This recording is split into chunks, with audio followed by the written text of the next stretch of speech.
Saat kapal membelah ombak, salah satu penyihir di atas kapal menarik perhatian semua orang.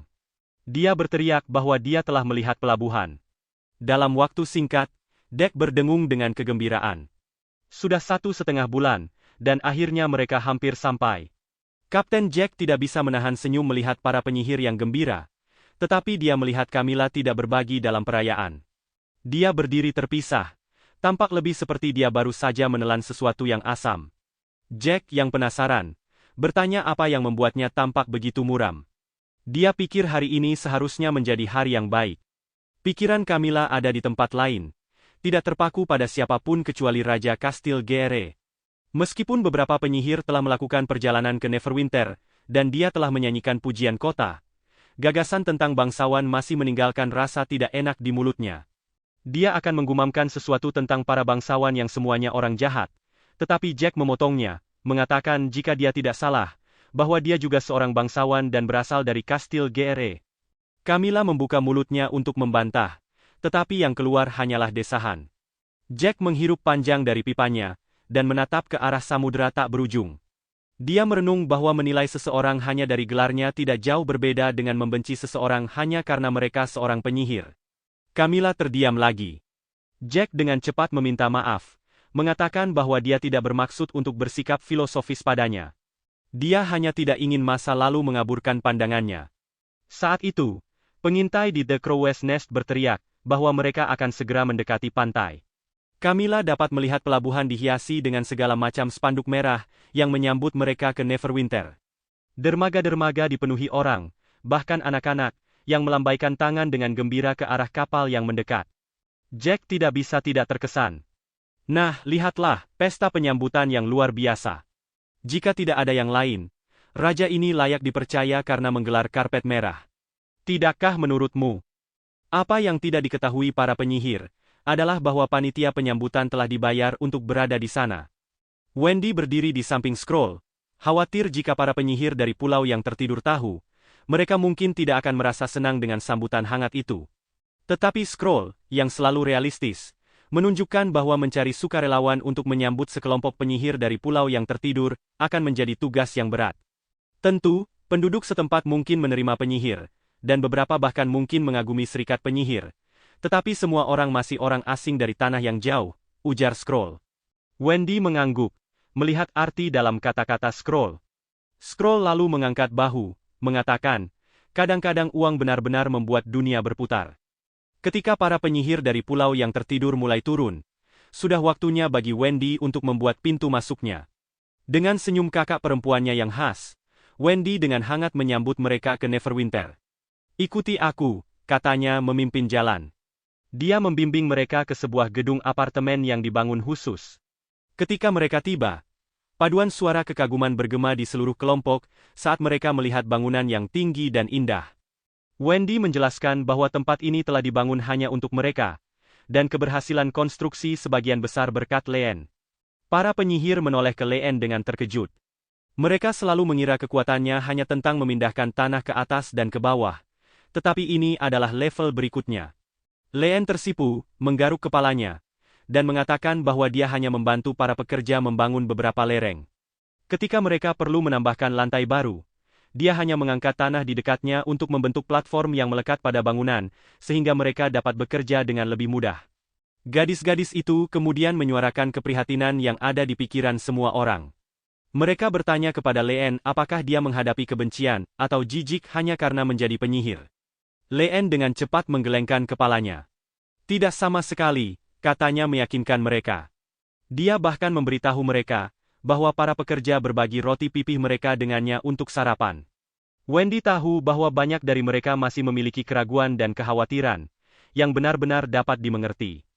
Mengingat bahwa Neverwinter adalah tempat yang baru dan asing, dan tentu saja, para penyihir telah melalui masa-masa sulit selama abad terakhir.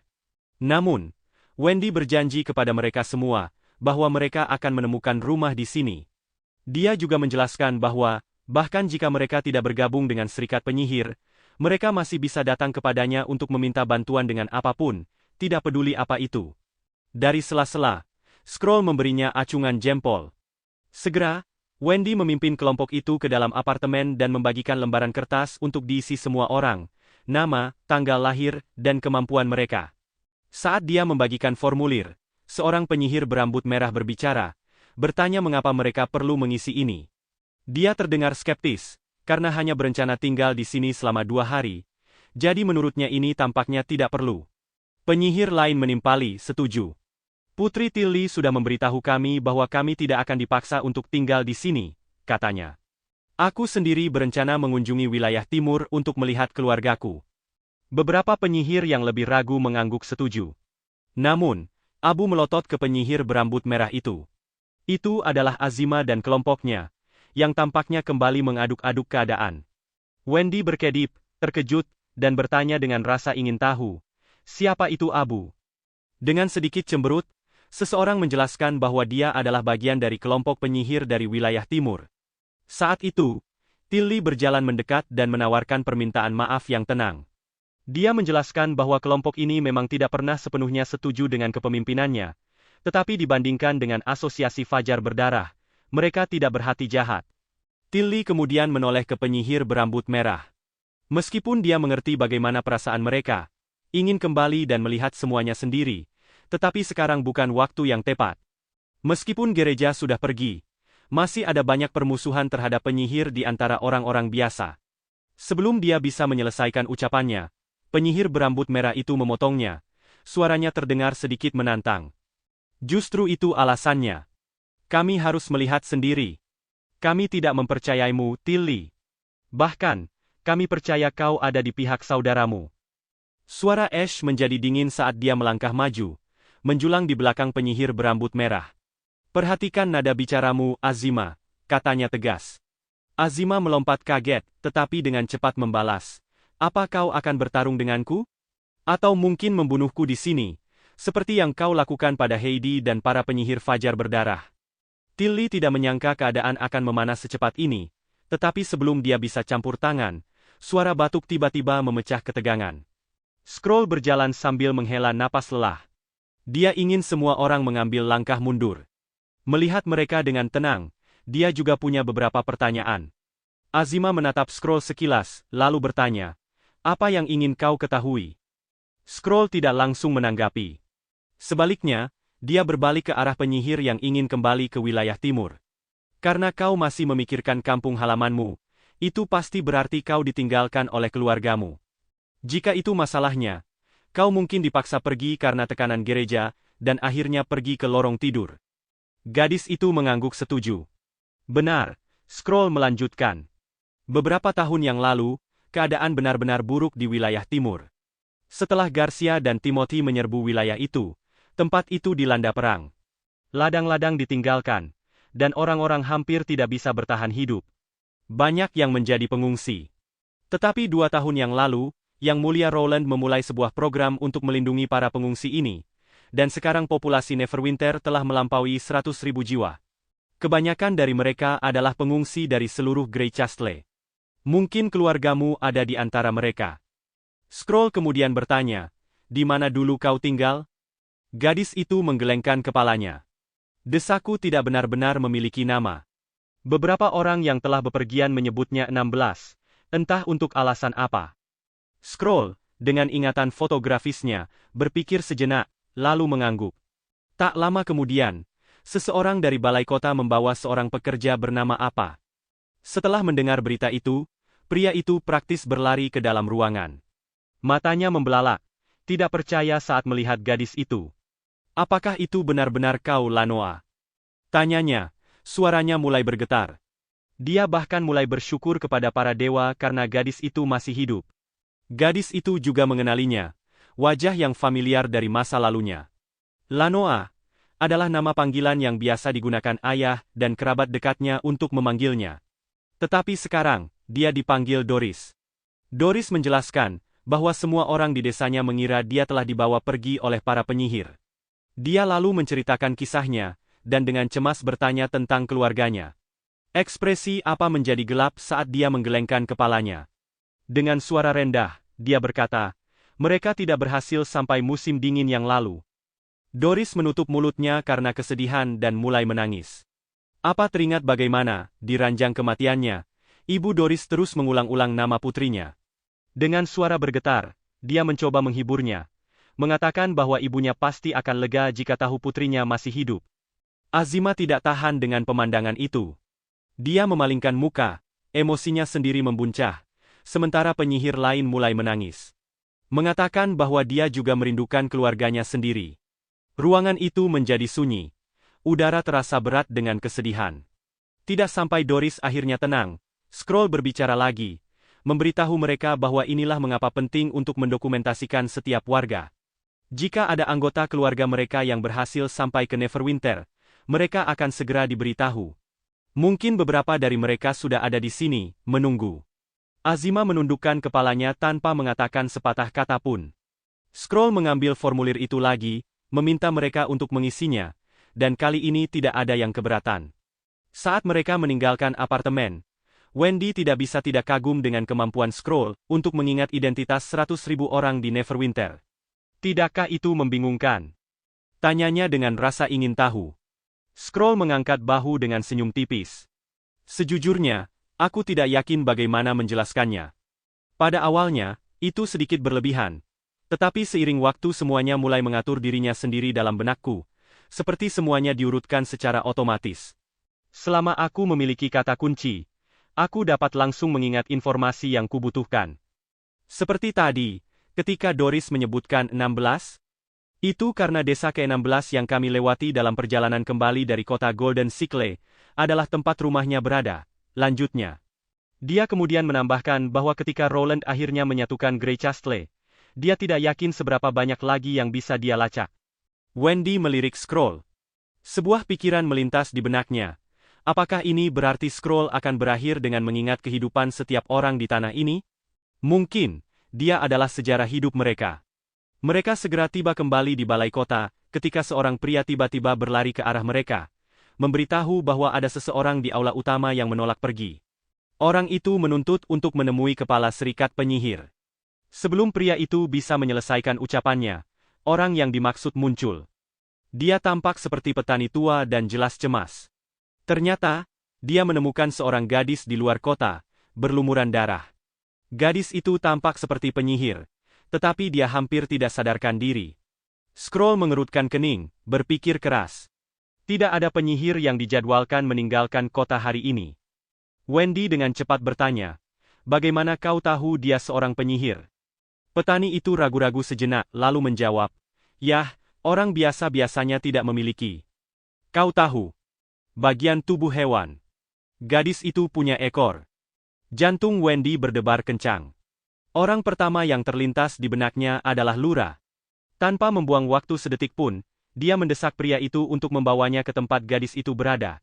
Di tempat lain, Lura tergeletak tak bergerak di bangku. Seluruh tubuhnya babak belur dan penuh memar. Yang dulunya imut dan ceria, sekarang compang-camping dan tidak lengkap. Wendy dan Scroll menatapnya, mencoba memahami apa yang bisa terjadi hingga meninggalkannya dalam keadaan seperti itu. Lelaki tua yang menemukannya tampak khawatir. Apakah anak ini masih bisa diselamatkan? Tanyanya. Suaranya dipenuhi kecemasan. Namun dengan Nanola dan Lily yang sama-sama berada di luar kota, hanya ada satu orang yang mungkin bisa menyelamatkannya. Sementara itu di tembok kota, Wade sedang berpatroli seperti biasa ketika tiba-tiba bunyi alarm membuat wajahnya pucat. Ini bukan alarm biasa. Itu adalah tingkat kewaspadaan tertinggi. Petugas di belakangnya mulai panik. Tetapi Wade berputar, berteriak, tetap tenang. Kumpulkan diri kalian. Bantu aku mengevakuasi penduduk kota. Di jalan, warga yang kebingungan berkerumun, tidak menyadari apa yang terjadi. Wade bertepuk tangan, menarik perhatian mereka. Semua orang pulang sekarang juga. Ini adalah alarm serangan musuh. Pada saat yang sama, tentara Angkatan Darat Pertama sudah berada di atas tembok dengan senjata lengkap. Para prajurit bersiap, memeriksa amunisi mereka. Di dalam balai kota, Barov membanting tangannya di atas meja, melotot ke arah Wendy. Ini gila. Serunya. Kau membunyikan alarm tertinggi hanya berdasarkan ocehan tidak koheren dari seorang penyihir yang terluka? Apakah kau tidak menyadari kekacauan dan kerugian yang bisa ditimbulkan? Wendy tidak bisa menghilangkan bayangan Lura yang mengigau, berulang kali menggumamkan, setan. Setan akan datang. Itu satu-satunya tindakan yang masuk akal saat itu, tegasnya. Di kota perbatasan, para penyihir Takira juga telah menerima berita itu. Pendirian mereka jelas. Apapun yang melibatkan setan tidak boleh dianggap enteng. Barov mendengus. Tapi di mana setan-setan ini? Kita bahkan belum melihat bayangan mereka. Kenapa harus segenting ini? Tilly dan Ashes juga hadir. Ashes melangkah maju. Ini lebih dari cukup alasan, katanya. Aku pernah bertarung dengan Lura sebelumnya, dan aku tahu kekuatannya. Untuk terluka separah ini, dia pasti menghadapi setidaknya 10 setan. Wendy kemudian mengungkapkan bahwa Lura memiliki peta yang ditandai dengan jelas oleh Maisy dan Lightning. Tanda-tanda itu menunjukkan bahwa Lura telah memberanikan diri masuk ke dalam belantara. Jika iblis benar-benar ada di sana, apapun niat mereka, Neverwinter harus bersiap, katanya tegas. Para penyihir setuju dengan rencana itu, dan akhirnya Barov mundur, meskipun jelas masih merasa frustrasi. Ini akan membuat mustahil untuk menyelesaikan tugas yang diberikan Yang Mulia kepadaku, gerutunya. Pengiriman pasokan ke garis depan, operasi penebangan, pengumpulan jamur dan buah, ternak di padang rumput, semuanya akan terpengaruh. Wendy meyakinkannya. Aku telah mengirim kabar ke wilayah utara. Begitu Raja menerima pesan itu, dia akan mengeluarkan arahan baru. Dan untuk kerugian apapun, aku akan bertanggung jawab penuh. Seminggu berlalu dengan cepat. Meskipun tidak ada tanda-tanda iblis ditemukan, Tilly mencari Barov, penasaran bagaimana reaksi orang-orang kota. Apakah mereka ketakutan? Apakah mereka panik? Barov berdiri, memberi Tilly hormat, lalu menjelaskan bahwa situasi tetap terkendali. Seolah menebak apa yang dikhawatirkan Tilly, dia meyakinkannya, tidak ada yang menyalahkan para penyihir dari pulau yang tertidur atas ini. Tilly menghela napas lega. Dia khawatir seseorang mungkin mulai mengungkit rumor lama, bahwa penyihir adalah antek iblis. Rumor yang hanya akan menghancurkan kepercayaan rapuh antara penduduk kota dan para penyihir. Tiba-tiba Ling datang bergegas. Saudari Serigala sudah bangun. Serunya. Semua orang segera beraksi, dengan Wendy menjadi yang pertama keluar pintu. Barov hendak mengikuti, tetapi Ashes menghalangi jalannya. Ini asrama para gadis, katanya tegas. Lebih baik kau tinggal di sini dan menunggu. Ketika Wendy tiba, dia menemukan Lura berjuang untuk duduk di tempat tidur. Meskipun masih terluka parah, tubuhnya memancarkan cahaya hijau samar. Tulang, anggota tubuh, bahkan organ dalamnya mengalami kerusakan signifikan. Satu-satunya alasan dia masih hidup adalah berkat benih simbiosis Nightfall. Cukup untuk menjaga Lura tetap hidup sampai Nanola kembali untuk penyembuhan yang tepat. Lura dengan lemah menoleh ke Nightfall yang berbaring di sampingnya dan berbisik, "Terima kasih." Lura menyeruput minuman kekacauan. Dia mencoba meringankan situasi dengan bercanda, mengatakan bahwa ini tidak terlalu buruk, karena dia bisa minum minuman kekacauan setiap hari sekarang. Ashes melangkah maju, tampak cukup serius. "Apa sebenarnya yang kau temui, Lura?" tanyanya. Wajah Lura menjadi gelap saat dia mulai menceritakan kejadian-kejadian itu. Dia menggambarkan bagaimana dia berada di hutan, setelah mengalahkan 2 iblis, ketika pertama kali menyadari ada sesuatu yang salah. Kemudian, dia menyaksikan sejumlah besar iblis menyerbu ke arah reruntuhan Takira. Begitu banyak sehingga tidak mungkin menghitung semuanya. Di antara mereka, terdapat makhluk raksasa dan jelek yang belum pernah dia lihat sebelumnya. Monster-monster itu tampak aneh dan menakutkan. Dia ingat bagaimana makhluk-makhluk itu tiba-tiba runtuh. Daging mereka merembes ke tanah di bawahnya, menyebabkan tanah di sekitarnya berubah warna. Segera, semua makhluk tulang terhubung, dan pohon-pohon di sekitarnya mulai layu. Pada akhirnya, bahkan tulang-tulang monster itu tenggelam ke dalam tanah. Wendy mencatat setiap kata yang diucapkan Lura, lalu bertanya, "Bagaimana dengan luka-lukamu?" Lura mengakui bahwa dia tahu dirinya tidak bisa menghadapi musuh seperti itu sendirian. Jadi dia memutuskan untuk kembali ke Neverwinter. Dia bersembunyi selama berhari-hari, berharap iblis-iblis itu tidak akan memperhatikannya. Namun, dia meremehkan mereka. Tidak sampai dia memulai pelariannya, dia menyadari bahwa beberapa regu iblis telah menunggunya. Nightfall, yang mendengarkan di dekatnya, tampak tertegun. Dia tidak menyangka iblis bisa secerdas itu.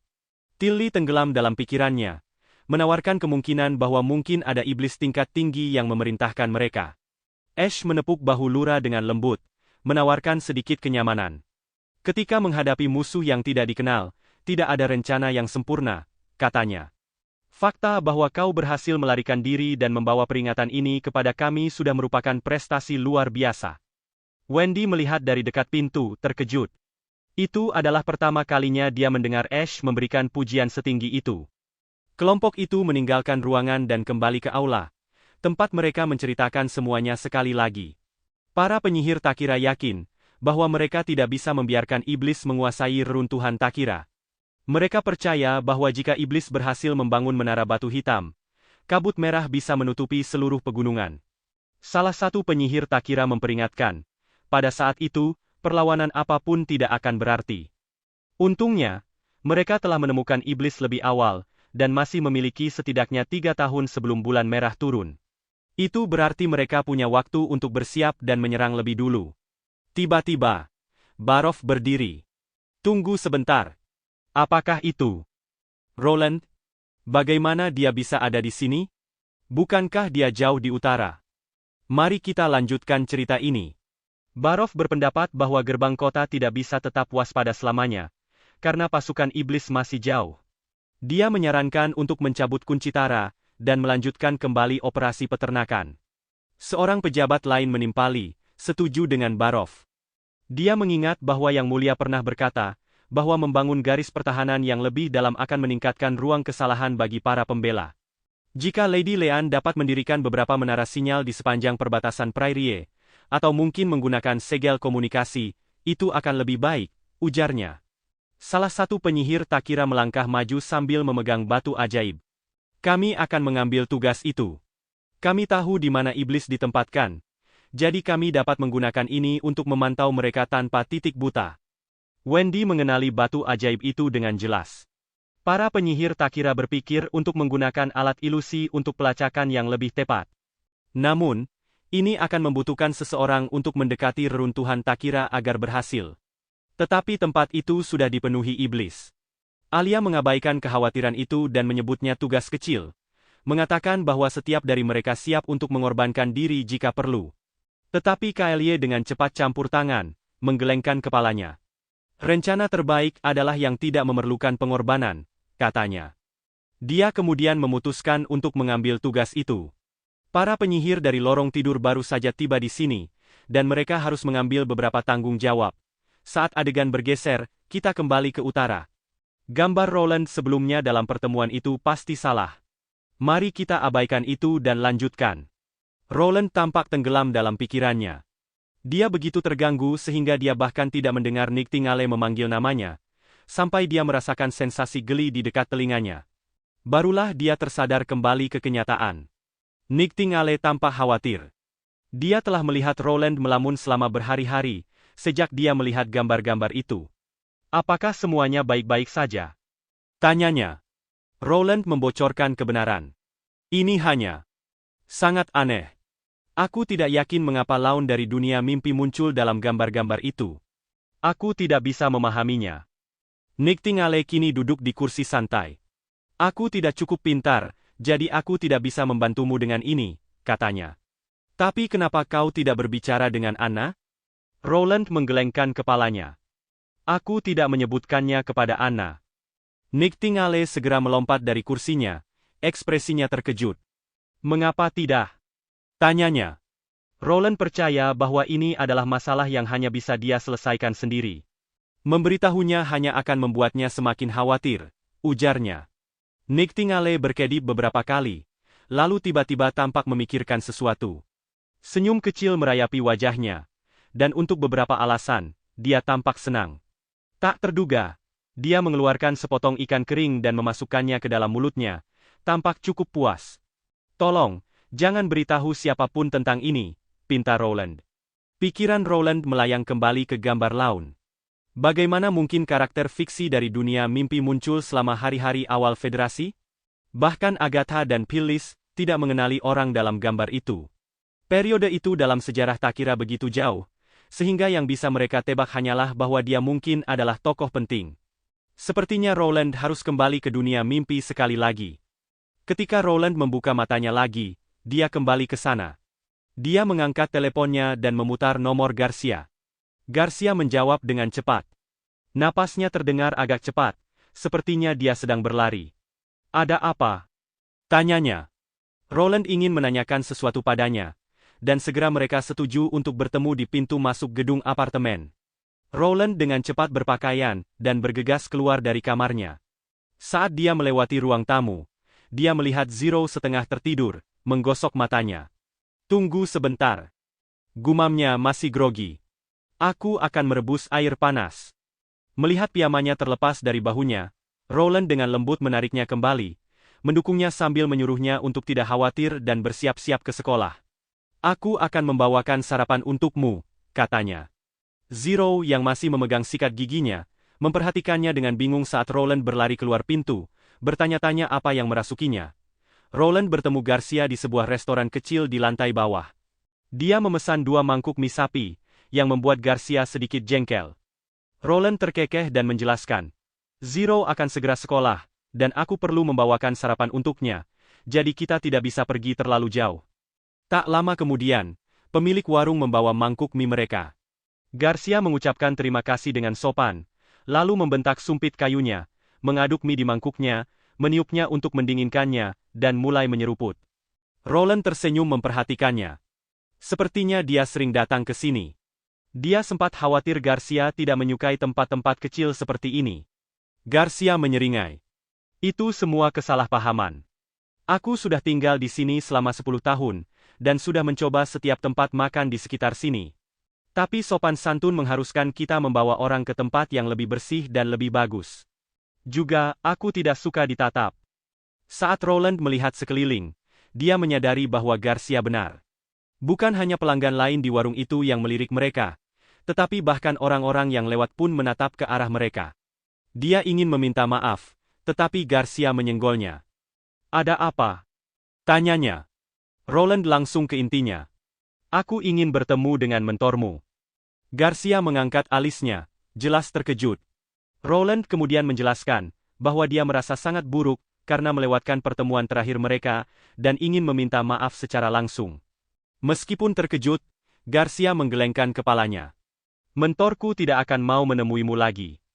Roland mencoba terdengar penuh harapan. Mungkin Lady Lan tidak begitu membenciku. Garcia menghela napas. Kau salah.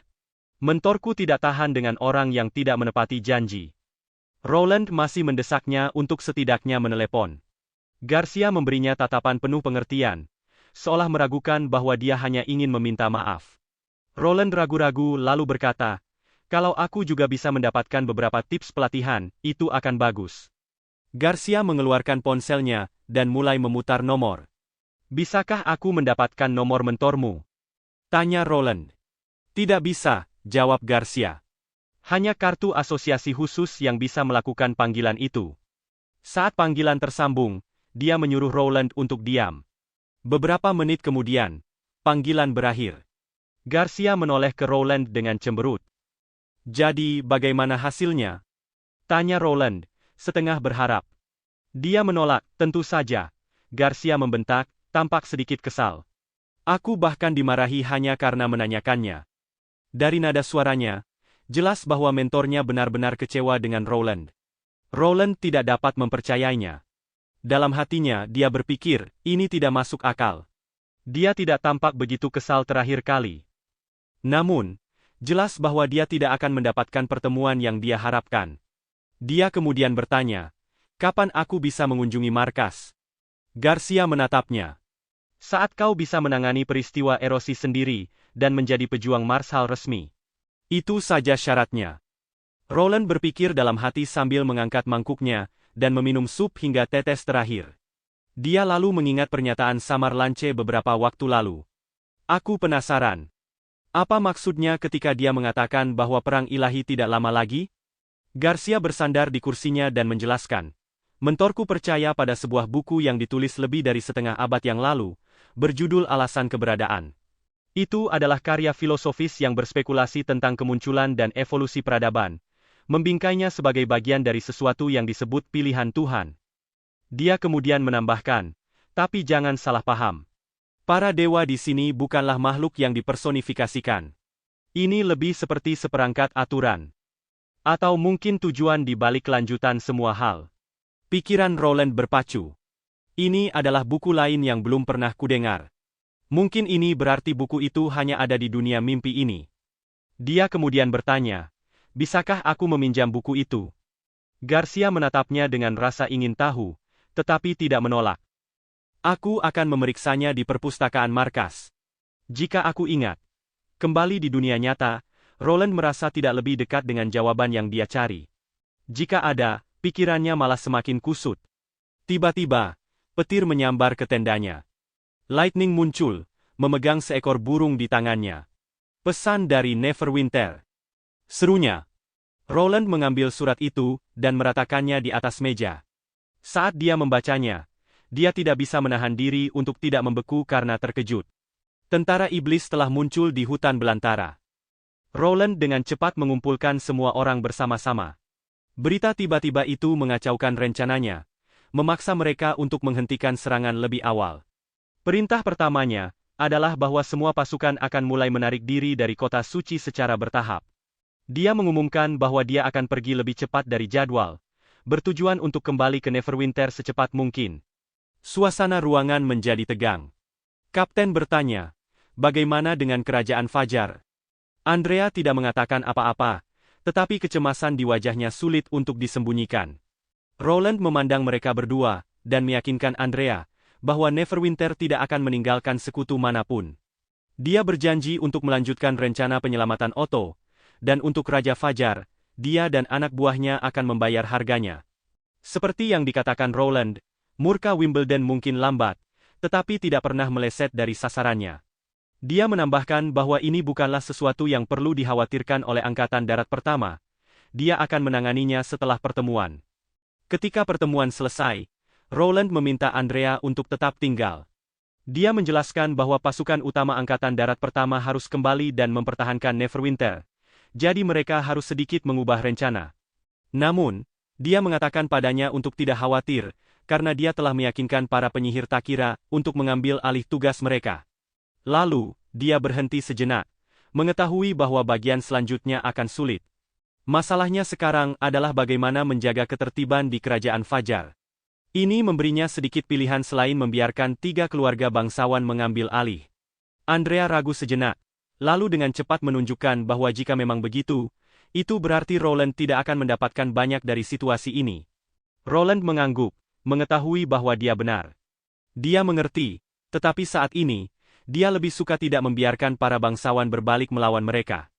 Selain itu, menjaga Otto tetap hidup adalah prioritas utamanya. Seperti yang dia katakan sebelumnya, Roland tidak akan meninggalkan siapapun yang telah berkontribusi pada Grey Castle. Andrea membeku sejenak, lalu tampak lebih santai. Senyum merayap di wajahnya saat dia berkata, Lady Edith benar, Roland benar-benar raja yang penyayang. Roland penasaran, bertanya-tanya apa yang dikatakan Edith. Ternyata, sebelum mereka memulai kampanye ini, Edith telah meramalkan bahwa Roland akan turun tangan untuk membantu Otto. Sebenarnya, Edith lah yang telah meyakinkan Andrea untuk membuat keputusannya begitu cepat. Tanpanya, Andrea mungkin tidak akan bertindak secepat itu. Mendengar ini, Roland sedikit terkejut, tetapi tidak terlalu memikirkannya. Setelah membahas langkah selanjutnya dengan Andrea secara singkat, dia kembali ke tendanya. Nightingale muncul di belakangnya. Dia telah mendengar seluruh percakapan itu. Dia mengerutkan kening dan bertanya, apa yang wanita itu rencanakan? Roland menyadari bahwa dia sedang berbicara tentang Edith. Dalam benaknya, itu mungkin hanya sesuatu yang mereka bicarakan dengan santai, mengingat mereka berdua menghadiri pertemuan di Neverwinter saat itu. Salah satu pengawalnya mengangkat penutup tenda dan melaporkan bahwa Lady Edith meminta untuk menemuinya. Roland dan Nightingale bertukar pandang. Tak satu pun dari mereka mengharapkan ini. Roland mengangguk dan mengangkat cangkir tehnya, sementara Nightingale menatapnya dengan rasa ingin tahu. Ketika Edith memasuki tenda, dia memberi hormat sebelum langsung ke intinya. Dia ingin Roland mempertimbangkan kembali dan meninggalkan campur tangannya di Kerajaan Fajar. Roland mengerutkan kening, lalu mengatakan padanya bahwa jika dia memiliki kekhawatiran, seharusnya dia membawanya selama pertemuan. Mengubah keputusannya sekarang akan membuatnya tampak ragu-ragu. Namun, Edith berpendapat bahwa rencana itu masih bisa terus maju dengan beberapa penyesuaian pada detailnya. Dengan cara ini, sepertinya Rowland tidak mengingkari janjinya, tetapi keadaan yang tidak terduga telah memaksa perubahan rencana. Nightingale tidak bisa menahan diri lebih lama lagi dan muncul di samping Rowland. Suaranya tajam saat dia menanyai Edith, apa permainannya di sini? Pertama, dia meyakinkan Andrea untuk meminta bantuan keagungan, dan sekarang dia mengatakan bahwa mereka tidak boleh ikut campur dalam urusan Dawn. Edith bahkan tidak berkedip, seolah-olah dia telah menduga reaksi ini sejak awal. Tanpa ragu sedikit pun, dia menjelaskan bahwa situasinya telah berubah. Awalnya, Rowland bisa saja mengambil alih kerajaan Fajar sepenuhnya, tetapi sekarang paling banter, mereka hanya dapat mengamankan keluarga Andrea sebagai sekutu yang stabil. Menurutnya, lebih baik membiarkan kerajaan Fajar jatuh ke dalam kekacauan. Setelah pertempuran di kota suci lama, Ampion tidak lagi memiliki kekuatan atau wewenang untuk memerintah kerajaan. Dia percaya bahwa kerajaan Fajar berada di ambang kehancuran dirinya sendiri. Rowland tidak langsung mengambil kesimpulan. Sebaliknya dia bertanya, mengapa Dawn yang kacau akan lebih baik? Jawaban Edith langsung, karena para penyihir. Rowland tampak bingung, jadi Edith menjelaskan. Kerajaan Fajar berada dalam posisi yang lebih baik daripada Kastil Grey dalam banyak hal. Apakah itu iblis yang menyerang Wolfeard di musim dingin abadi? Atau sisa-sisa gereja yang mencoba berkumpul kembali? Ancaman-ancaman ini akan mendorong mereka ke selatan. Jika kerajaan tetap stabil, mereka mungkin tidak akan terus bermigrasi ke Kastil Grey. Sangat mungkin bahwa di masa depan, Dawn akan berakhir dengan lebih banyak penyihir daripada Grey Castle, lanjutnya.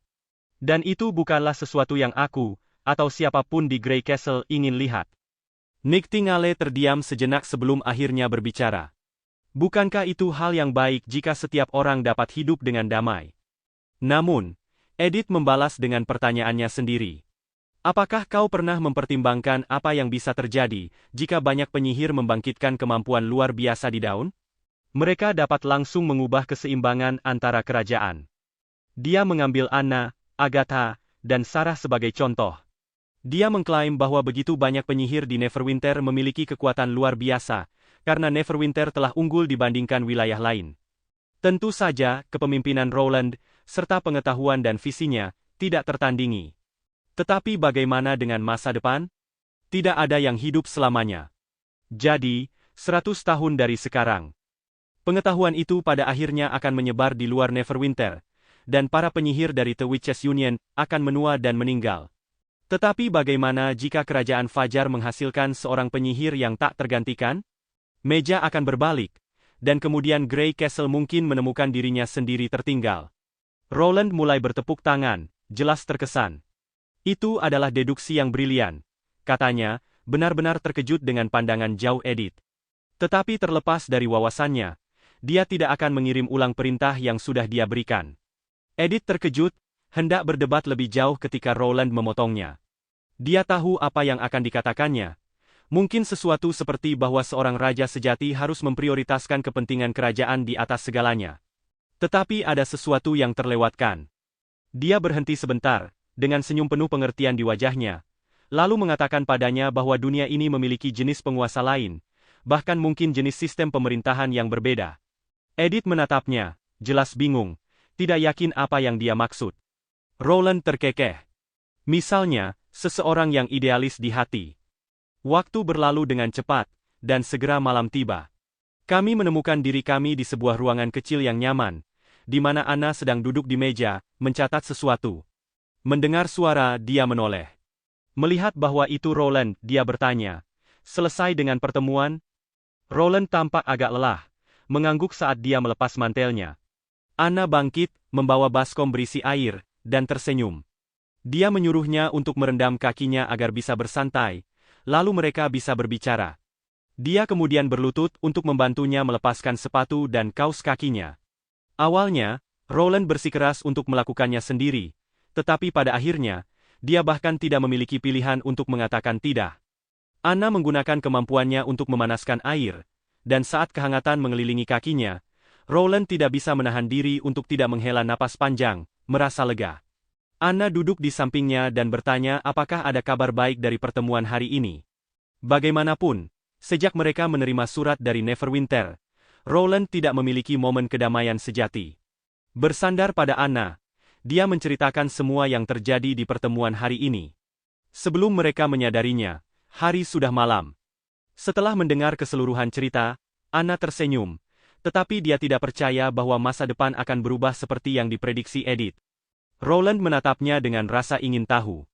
Anna mengambil waktu sejenak untuk mengumpulkan pikirannya. Dia percaya bahwa begitu Roland mengalahkan gereja dan memenangkan perang ilahi, para penyihir akan mengingatnya. Para penyihir Takira akan bangga padanya, dan namanya akan dikenal di mana-mana, tertulis di buku sejarah. Bahkan di masa depan, Roland akan menjadi seseorang yang tidak dapat dilupakan oleh siapapun. Dengan reputasi seperti itu, para tuan lainnya akan ingin mencari perlindungannya, ingin bergabung di bawah kekuasaannya. Mungkin saat itu, tidak ada yang berani melawan keinginannya. Bahkan seiring berjalannya waktu, mungkin 100 tahun dari sekarang, benua ini hanya akan memiliki satu kerajaan yang tersisa, dan wilayah umat manusia akan mulai berkembang lagi, secara bertahap memulihkan kejayaan kerajaan manusia ribuan tahun yang lalu. Anna melirik Roland, yang telah mendengarkan dengan tenang sepanjang waktu. Dia bertanya-tanya apakah dia mengatakan sesuatu yang lucu. Roland menanggapi dengan ketukan lembut di dahinya sambil tersenyum. Ide itu persis seperti yang kuharapkan darimu. Anna kemudian menjadi sedikit bingung. Tetapi jika kau tidak setuju denganku, mengapa kau tampak senang dengan apa yang dikatakan Edith kepadamu? Apa yang dikatakan Edith berarti dia telah mengalami perubahan signifikan, dari hanya seorang pejabat bangsawan menjadi seorang politisi sejati. Anna belum pernah mendengar istilah itu sebelumnya, jadi Roland menjelaskan. Perspektif dan visi Edith telah melampaui kebanyakan orang di era ini. Dan ada hal lain, pemahamannya tentang penyihir. Dia menyadari bahwa penyihir dapat membawa lompatan teknologi dan melihat kemampuan mereka sebagai bagian penting dari strategi yang lebih luas. Itu sendiri sudah menempatkannya di depan kebanyakan orang. Anna tiba-tiba bertanya, apakah kau pernah memikirkan masa depan? Jika kita selamat dari perang ilahi, apa yang ingin kau lakukan? Roland menatap matanya, tersenyum dan berkata, tidakkah kau sudah tahu? Aku telah memberitahumu berkali-kali sebelumnya, pada banyak malam seperti ini. Mimpinya adalah menyeberang dataran subur, menjelajahi wilayah yang jauh, dan bahkan menjelajah ke wilayah iblis. Mungkin, dia ingin menavigasi laut dan menyebarkan kehadiran kemanusiaan di pesisir jauh. Dia ingin mengungkap misteri dari apa yang disebut dewa, dan mencari kebenaran dunia ini. Sekali lagi, mereka membuat janji satu sama lain. Tidak peduli kemana perjalanan membawa mereka, bahkan ke ujung dunia, mereka akan menghadapinya bersama. Apa yang terjadi selanjutnya? Baiklah, coba tebak. Kembali di Neverwinter, Tilly berdiri mengawasi batu ajaib raksasa. Matanya pada dasarnya terpaku padanya. Dia tidak bisa menghilangkan kekhawatiran yang menggerogotinya. Namun, Pasha yang berdiri di belakangnya mencoba meyakinkannya. Selama batu ajaib tidak hancur, para penyihir aman, kata Pasha dengan tenang. Jika mereka benar-benar bertemu iblis, mereka akan menghancurkan batu-batu itu tanpa ragu-ragu. Tilly tahu Pasha benar, tetapi itu tidak menenangkan pikirannya. Dia telah mengawasi batu itu selama berhari-hari, dan kelelahan mulai mengejarnya. Pasha dengan lembut mendesaknya untuk beristirahat, berjanji akan memberitahunya jika sesuatu terjadi. Saat itu, Tilly merasakan sengatan tajam. Pecahan kecil batu ajaib telah tertanam di kulit tangannya, tepat di tempat dia memakai cincinnya. Sementara itu, di atas abu, sebelum semua ini terjadi, tepat sehari sebelumnya, Leanne menggerutu, sudah 5 hari. Mengapa kita tidak melihat tanda-tanda runtuhan? Seorang penyihir berambut biru mengangkat bahu. Bagaimana aku tahu? Ini pertama kalinya kita melihatnya, katanya. Dia memiliki kemampuan unik untuk membuat lorong tak terlihat yang menghubungkan dua lokasi. Dia menggoda Leanne. Cukup gali dimanapun kau mau, dan aku serta semua orang akan mengikuti. Mendengar itu, Leanne membentak kesal. Apa kau mengira aku ini tahi lalat atau sesuatu? Gadis berambut biru itu hanya menyeringai. Cukup dekat, jawabnya santai, lalu mengeluarkan sepotong dendeng, mengabaikan protes Leanne saat dia menikmati camilannya. Ia menghela napas, dan memperingatkannya untuk menjatah makanannya. Kau tidak ingin kelaparan dalam perjalanan kembali bukan? Gadis itu menatapnya. Jelas, Dia bukan penggemar penyihir faun darah. Belum lagi, mereka bahkan mencoba membunuh Lady Tilly, katanya sambil menggigit dendeng lagi. Jika terserah padaku, aku tidak akan memberi mereka remah-remah. Leanne tidak mengatakan apa-apa, hanya memperhatikannya dalam keheningan. Ash berdiri di antara mereka, merasakan ketegangan. Dia menoleh ke gadis itu dan berkata, itu bukan salah mereka. Mereka bergabung dengan Blood Fong. Jika Tilly mendengarmu berbicara seperti ini, kau akan dimarahi. Gadis itu akhirnya diam, meskipun masih tampak cemberut. Ash hanya bisa menghela napas dalam hati. Kepalanya panas lagi, tetapi yang benar-benar dia khawatirkan adalah di mana tepatnya mereka berada. Dia mengeluarkan peta, tetapi tidak ada gunanya. Mereka tidak dapat menentukan lokasi mereka. Peta yang ditinggalkan oleh petir dan Maisi dipenuhi dengan tanda-tanda aneh, seperti sarang burung dan sarang lebah.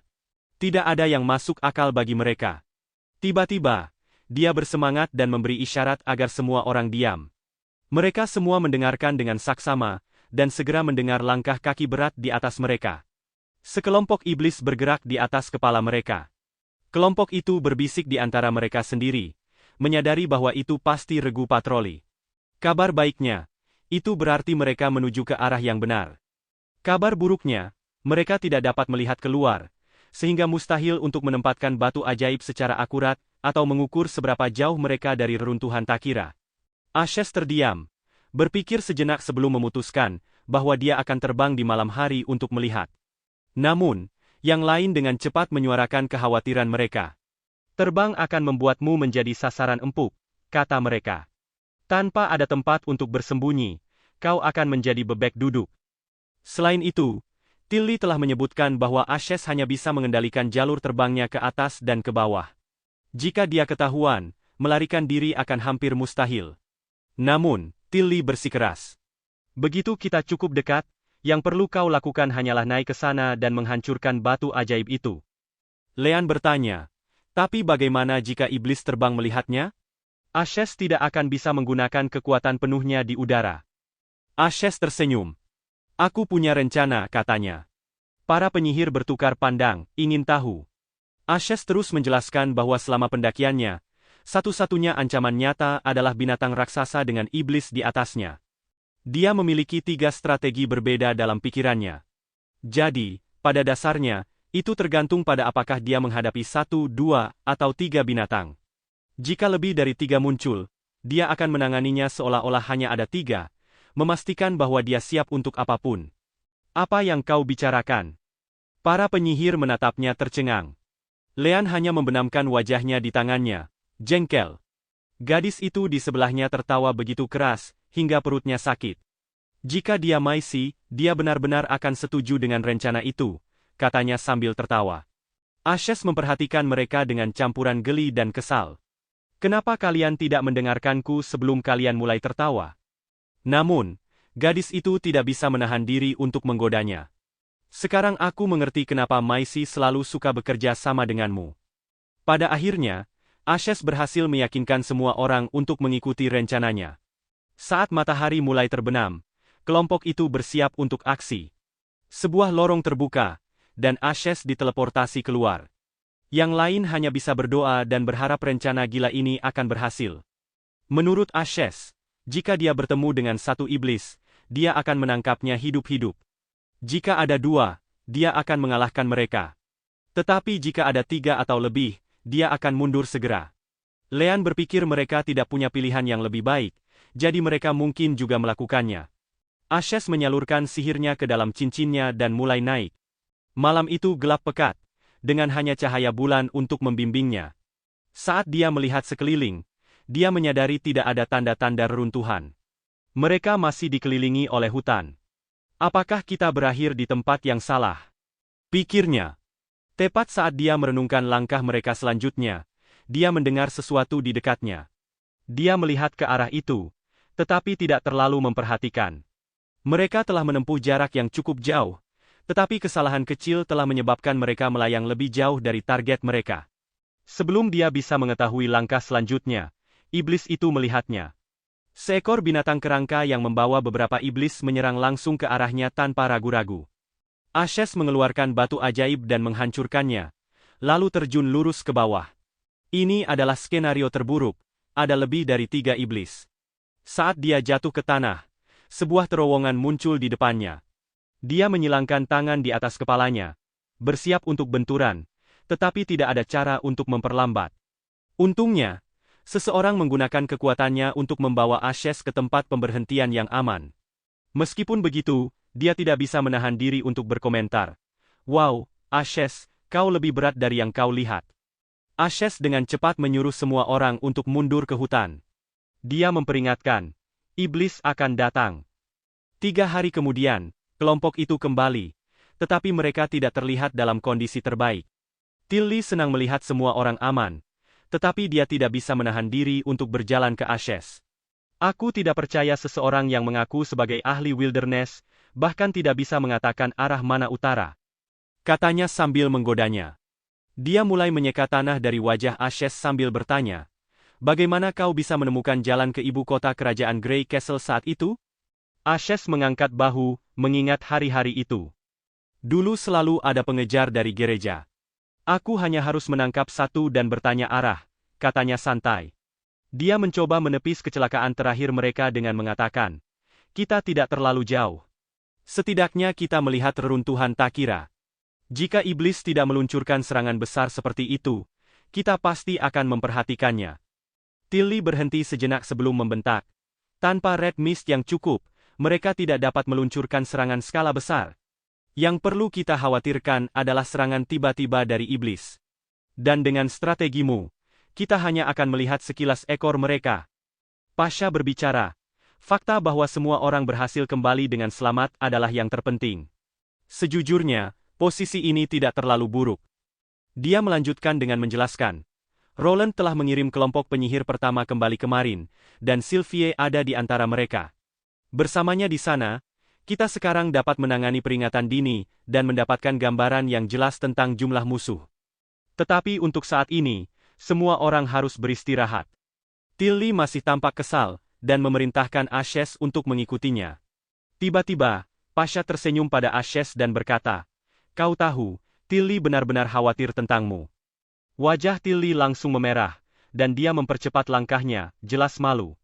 Kembali ke tempat tinggal mereka, Ashes memeluk Tilly dari belakang. Tilly merasa dia tahu apa yang akan terjadi selanjutnya. Kemungkinan sesuatu yang telah dilatih Pasha pada Ashes. Mungkin seperti Tilly yang tidak bisa beristirahat dengan baik beberapa hari terakhir ini, atau tidak keberatan dengan sikapnya. Dia hanya sangat khawatir. Membuat Ash terkejut, Tilly telah menebak semuanya dengan benar. Saat berbalik, Tilly bertanya pada Ashes apakah dia akan meminta maaf, tetapi Ashes tidak berencana untuk itu. Dia mengatakan bahwa dia lebih suka Tilly tidak mengkhawatirkannya lebih dari apapun. Yang tidak dia inginkan adalah Tilly bergegas ke dalam bahaya. Tilly sangat frustrasi hingga dia hampir menangis, mengatakan bahwa Ashes tidak mengerti. Risiko dapat dihitung, diukur, dan dihindari. Jika dia di luar sana, itu tidak akan seberbahaya Ash. Ashes tidak membantah, tetapi dia tidak dapat menahan diri untuk berpikir bahwa Tilly mulai terdengar seperti Roland. Tilly membentak dan menyuruhnya untuk tidak mengalihkan pembicaraan. Ash memotong pembicaraannya, meletakkan tangannya di bahu Tilly. Tidak peduli hal-hal tak terduga apa yang bisa terjadi, bahkan jika kemungkinannya kecil, dia lebih suka mengambil risiko sendiri. Cukup sederhana. Seiring berjalannya waktu, semakin banyak iblis yang mereka lawan di luar sini, semakin besar kemungkinan dia menghadapi situasi berbahaya di masa depan. Jika sesuatu terjadi padanya, dia tidak akan ada untuk meminta maaf kepada Tilly. Tilly mencoba memotongnya, tidak ingin mendengar lagi, tetapi Ashes memegang tangannya dengan kuat. Dia mengatakan bahwa dia tidak seperti Roland. Dia tidak dapat merencanakan masa depan untuk kemanusiaan, atau memetakan jalan bagi para penyihir. Tetapi ini adalah satu hal yang dia tahu dia lakukan dengan benar. Jika Tilly berencana untuk kembali ke lorong tidur, dia dapat berjanji bahwa dia tidak perlu khawatir tentangnya. Tetapi di sini, dia tidak bisa membuat janji itu. Ekspresi Ash sangat serius sehingga Tilly tidak tahu bagaimana harus menanggapi. Dia dengan canggung mengalihkan pembicaraan, ingin tahu apa yang sebenarnya terjadi. Selangkah demi selangkah, mereka perlu mencari tahu di mana kesalahannya. Tetapi pertama-tama, dia menambahkan bahwa Ashes sebaiknya mandi dulu. Dia mencium bau yang tidak enak. Ashes menjulurkan kepalanya dari balik pintu dan menggoda, bertanya apakah Tilly ingin bergabung dengannya. Tilly benar-benar malu dan dengan keras menolak. Tilly kemudian melihat tangannya. Luka dari sebelumnya sudah sembuh. Untungnya, skenario terburuk tidak terjadi. Apakah dia berpikir berlebihan? Ayo kita pergi dan memeriksa gadis serigala kita, katanya. Lorca masih terbaring di tempat tidur. Rasa sakitnya tampaknya telah hilang, meskipun Lorca samar-samar ingat apa yang terjadi sebelum dia tertidur. Nanoa telah bergegas masuk, dan hal pertama yang dia lakukan setelah tiba di Neverwinter adalah mengobati luka-lukanya. Lorca berpikir dia harus berterima kasih padanya dengan benar ketika dia mendapat kesempatan. Saat itulah dia melihat Roland berdiri di samping tempat tidurnya. "Bagaimana perasaanmu?" tanya Roland. Lorca melenturkan jari-jarinya sedikit, menguji tubuhnya. Dia mengatakan kepadanya bahwa rasa sakitnya telah hilang, dan dia pikir dia baik-baik saja sekarang. Roland maju beberapa langkah dan, yang mengejutkannya, dengan lembut menyentuh telinganya. Dia menggosoknya sedikit, dan memeriksanya dengan saksama. Lorca menatapnya dengan sangat bingung ketika Roland menarik tangannya, dan berkata sambil menyeringai, "Aku hanya ingin tahu. Aku selalu bertanya-tanya seperti apa rasanya, atau apakah kau merasakan sesuatu ketika disentuh." Lorca tidak bisa mengetahui apa yang ada dalam pikiran Roland. Dia menggoyangkan telinganya dan menjawab, "Itu hanya telinga. Jika kau baik-baik saja dengan itu, aku tidak keberatan kau menyentuhnya." Roland berdeham menahan tawa. "Aku pikir itu sudah cukup untuk saat ini tentu sobat." "Terserahlah." Lorca bertanya berapa lama dia tertidur, dan di mana Nanoa berada. Roland menjelaskan bahwa dia telah tertidur selama 3 hari. Jika Nick Val tidak menonaktifkan benih simbiosis, dia mungkin akan tidur lebih lama. Lorca bangun, ingin mengucapkan terima kasih kepada 2 penyihir yang telah membantunya. Tetapi sebelum dia bisa, Roland mengatakan kepadanya bahwa sebelum itu, dia ingin mengucapkan terima kasih atas nama Neverwinter dan ingin menghadiahinya. Mendengar ini, telinga Lorca berkedut karena kegembiraan. Apakah ini berarti Roland mengakui bahwa dia mampu melawan iblis? Roland duduk di tepi tempat tidur dan dengan tenang berkata, "Aku tidak pernah meragukan kemampuanmu. Bahkan seorang wanita biasa tanpa keterampilan tempur akan berkontribusi pada perang besar ini dengan membantu di belakang. Yang aku tidak setujui adalah kau melawan mereka sendirian. Satu gerakan yang salah, dan kau mungkin berakhir di kuburan sekarang." Lorca, bagaimanapun, berpendapat bahwa jika dia tidak bertindak seperti yang dia lakukan, mereka tidak akan menemukan pasukan iblis yang mendekati Neverwinter. Roland menggelengkan kepalanya. "Kau melakukan hal yang benar dengan mendapatkan pesan kembali, tetapi kau seharusnya tidak tinggal untuk melawan musuh. Aku dapat memberi hadiah hasil yang baik, tetapi aku tidak bisa memaafkan tindakan gegabah hanya karena itu mengarah pada hasil yang relatif baik." Perubahan tiba-tiba dalam nada Roland mengejutkan Lorca. Beberapa saat yang lalu, dia menggodanya tentang telinganya, dan sekarang dia serius tentang hadiah. Roland menawarkan 3 pilihan: koin emas, minuman kekacauan, atau senjata yang dibuat khusus. 2 yang pertama mudah dimengerti, tetapi senjata khusus itulah yang menggelitik rasa ingin tahunya. Apakah itu sesuatu untuk bentuk serigalaku? Mungkin cakar besi atau taring baja? Tanyanya. Roland terkekeh. Ternyata aku belum menemukan secara spesifik, tetapi aku memikirkan senjata api pertarungan yang secara drastis akan meningkatkan kemampuan bertarungmu. Lorca berpikir sejenak. Jauh di lubuk hatinya, dia mempercayai tubuhnya sendiri pada taring lebih dari senjata eksternal apapun. Setelah hening sejenak, dia bertanya, "Apakah aku bisa bergabung dengan serikat penyihir sebagai gantinya?" Roland terkejut sesaat, dan tepat ketika dia akan membuat komentar ringan tentang bagaimana dia menolaknya sebelumnya, Lorca tersipu dan berkata, "Itu berbeda sekarang." Dia beralasan bahwa koin emas pada akhirnya akan habis, dan minuman kekacauan akan hilang dalam waktu singkat. Tetapi bergabung dengan serikat penyihir mungkin merupakan pilihan jangka panjang yang lebih baik. Sebagai anggota, dia akan mendapatkan uang saku bulanan berupa koin emas dan akses ke minuman kekacauan.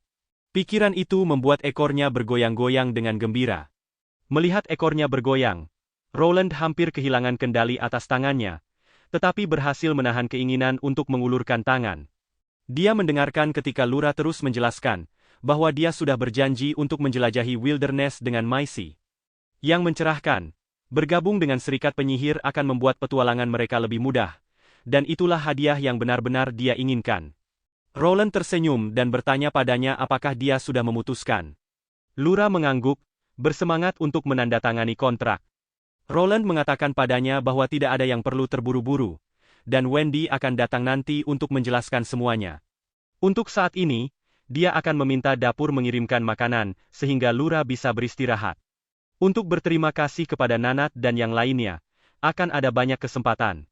Memperhatikan betapa lelahnya Roland tampak, Lura menyadari bahwa dia pasti datang menemuinya segera setelah kembali ke Neverwinter.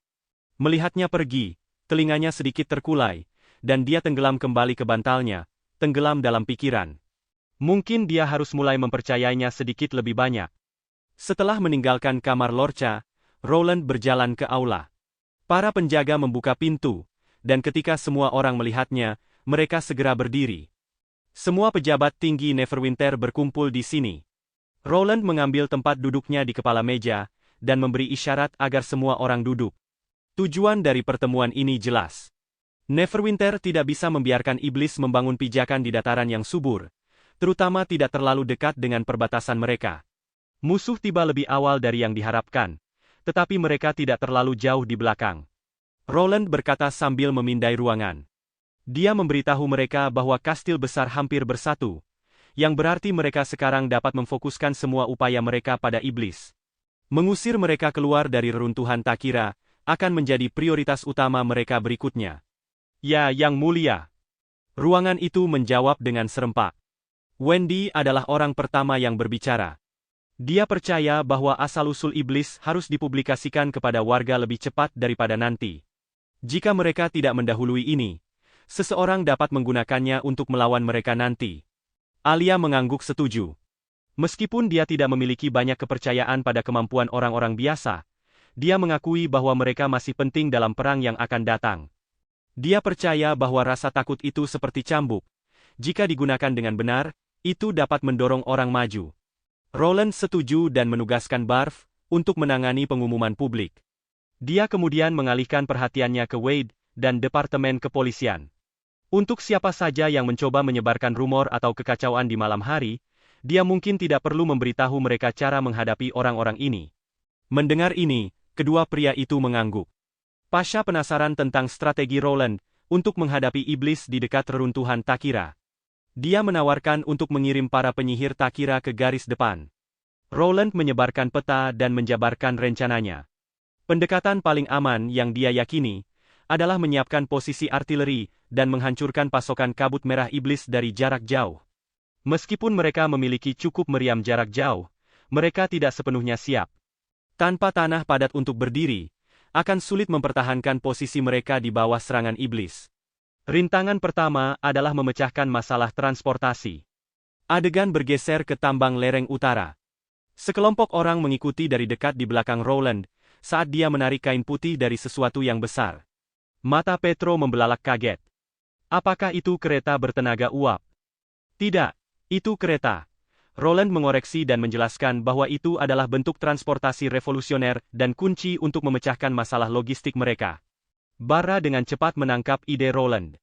Dia percaya bahwa Roland berencana membangun rel melintasi dataran, seperti di Neverwinter. Namun, dia menyuarakan kekhawatiran. Bagaimana jika iblis menyerang para pekerja dan mengganggu konstruksi? Roland menjelaskan bahwa akan ada setidaknya 2 jalur untuk memastikan transportasi bolak-balik yang lancar. Namun, mereka tidak akan melintasi dataran. Mereka akan mulai dari hutan dan membangun ke arah area yang paling dekat dengan reruntuhan Takira, lalu bergerak ke timur. Dengan cara itu, mereka akan menghindari ancaman binatang iblis karena Leaf memiliki kendali penuh atas hutan. Sedangkan untuk iblis, ini adalah pertempuran antara menyerang dan bertahan. Rel tidak akan dibangun hanya di satu tempat. Kemanapun rel itu pergi, mereka akan memasang meriam. Jika iblis merobek rel di bawah tembakan, itu hanya akan mempercepat pembangunan kembali. Tepat saat Roland mendelegasikan tugas, alarm bernada tinggi berbunyi di kejauhan. Semua orang membeku, memalingkan mata ke arah Roland. Dengan segera, mereka mendesaknya untuk kembali ke kastil demi keselamatan. Abu menghunus senjatanya dan berdiri di depan Rowland, siap membelanya. Di mana para penjaga? Bawa para penjaga ke sini dan lindungi yang mulia. Barf berteriak panik. Para pejabat mengepung Rowland untuk melindunginya. Tilly meraih tangan Rowland dan meremasnya erat, yang mengejutkannya. Dia tahu bahwa Tilly tidak benar-benar melihatnya sebagai saudara kandungnya, tetapi saat bahaya melanda, pikiran pertamanya tetap untuk melindunginya. Ini sedikit tidak terduga. Adegan beralih ke tembok kota.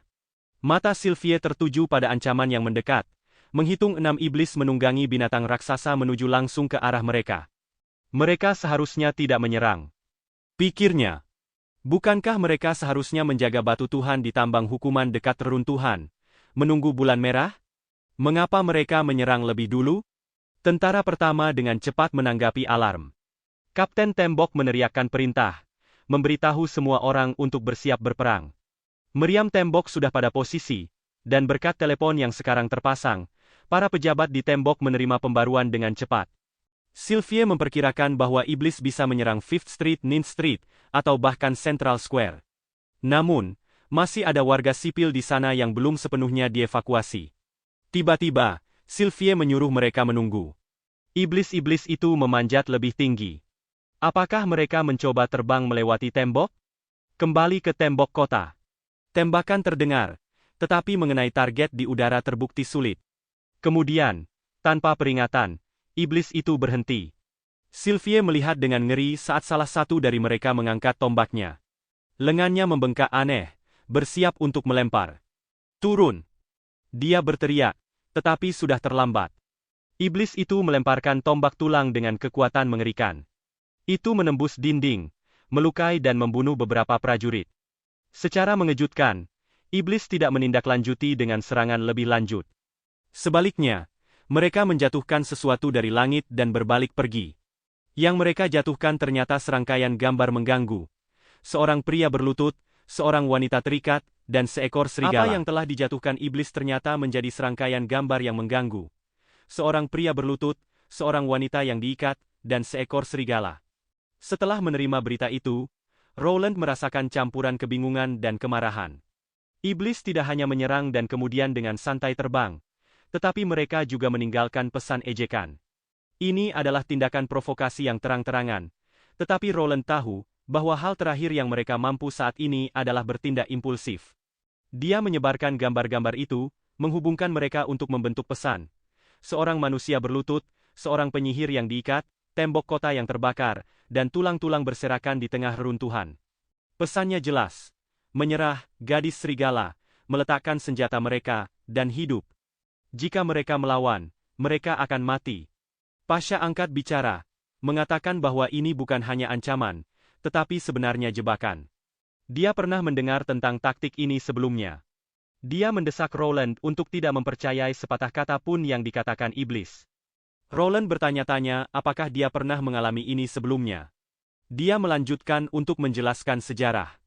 Selama Perang Ilahi Pertama, iblis menggunakan metode serupa untuk membuat perpecahan antara manusia dan penyihir, secara bertahap mengikis kekuatan wilayah fajar.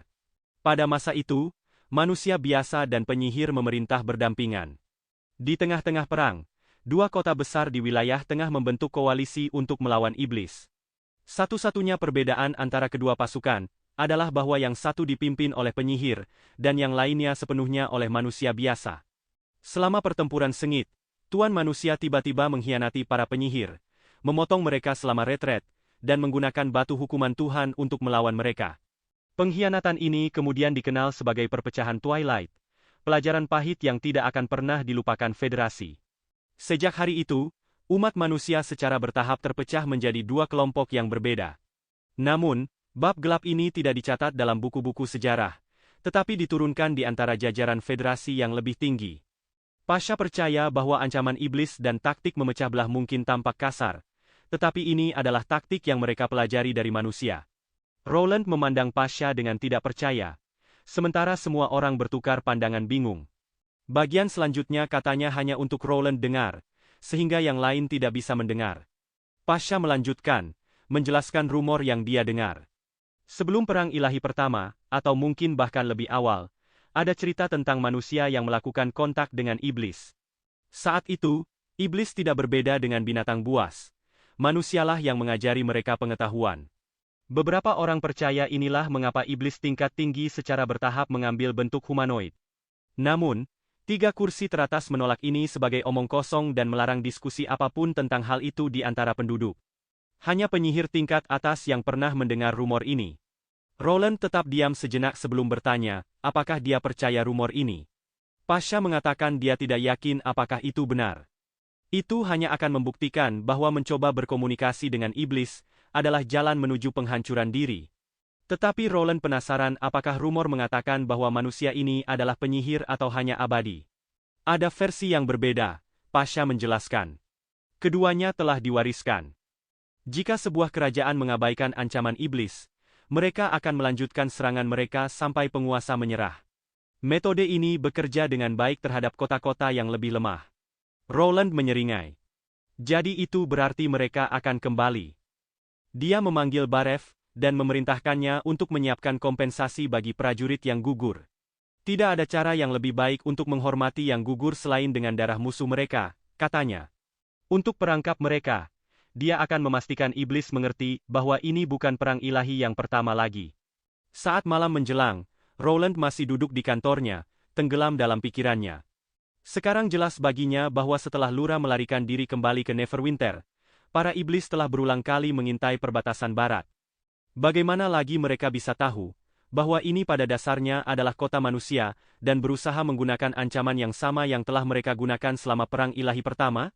Namun, baik pos terdepan maupun para penyihir hukuman dewa pengintai tidak mendeteksi apapun. Jika Sylvie tidak mengambil alih pengawasan, pasukan pertama mungkin tidak tahu tentang pendekatan musuh sampai mereka sudah berada di tembok. Roland dengan marah membanting tinjunya di meja. Ini adalah bukti yang cukup bahwa dengan teknologi saat ini, langit tidak pernah menjadi kelemahan terbesar. Winter melangkah keluar dari kantornya. Dia memutuskan sudah waktunya untuk mengunjungi seorang sarjana peramal. Ketika Roland tiba di departemen matematika, sarjana tua itu senang melihatnya lagi. Dia tidak bisa tidak memuji buku tentang geometri analitik yang diberikan Roland kepadanya, menyebutnya sebagai praktis pekerjaan Tuhan. Roland terkejut mengetahui bahwa sarjana itu telah menguasai sebagian besar konten dari buku tersebut dalam 6 bulan terakhir. Selain dari tugas perhitungan yang diberikan Roland kepada para sarjana, mereka telah sibuk merekam ulang semua bintang yang mereka amati di masa lalu dan menerjemahkannya ke dalam persamaan. Dalam melakukannya, mereka membuat sistem koordinat langit dan mengonfirmasi bahwa bulan merah tidak menunjukkan tanda-tanda pergerakan. Dengan perang di tikungan, ketika bulan merah turun, itu tidak lagi menjadi masalah.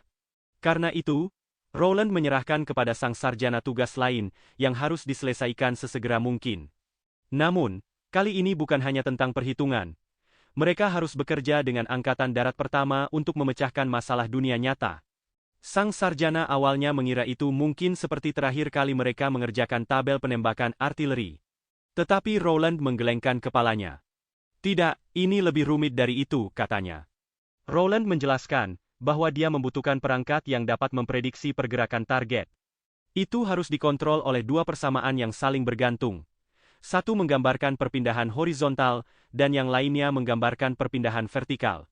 Dia kemudian menunjukkan kepada sang sarjana sketsa kasar perangkat tersebut. Ini hanya ide desain dasar, katanya. Parameter yang tepat perlu ditentukan melalui pengujian.